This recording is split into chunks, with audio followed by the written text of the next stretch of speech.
நம்ம சேனலில் சூப்பரான கொள்ளி இட்லி பொடி தாங்க, ரொம்ப டேஸ்ட்டாக இருக்கும். இப்போ வாங்க எப்படி செய்யலாம்னு சொல்லி பார்க்கலாம். கொள்ளை முதல்ல நம்ம நல்லா வறுத்து எடுத்துக்கலாம். 1-2 பொரியிற அளவுக்கு நல்லா வறுத்து எடுத்துக்கோங்க. இப்போ வறுத்து எடுத்து கொள்ளை மிக்ஸி ஜாரில் ஆட் பண்ணி நம்ம கிரைண்ட் பண்ணி எடுத்துக்கலாம். இது கூட ஒரு 10 பல் பூண்டு ஆட் பண்ணியிருக்கேன்.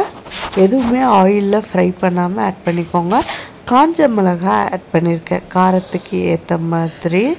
அதுக்கப்புறம் தேவையான அளவு உப்பு ஆட் பண்ணிக்கோங்க.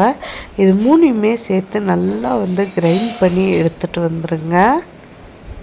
இப்போது இது எல்லாமே கிரைண்ட் பண்ணி எடுத்துகிட்டு வந்தாச்சு. நீங்கள் கருவேப்பிலை ஆட் பண்ணாலும் ஆட் பண்ணிக்கோங்க.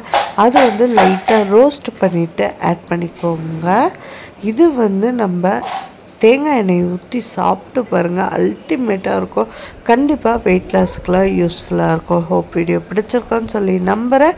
வீடியோ பிடிச்சிருந்தா அப்படின்னா உங்கள் ஃப்ரெண்ட்ஸ் அண்ட் ஃபேமிலியோட ஷேர் பண்ணுங்கள். இதே மாதிரி நிறைய இட்லி பொடி ரெசிபீஸோடு நான் உங்களை பார்க்குறேன். தேங்க்யூ.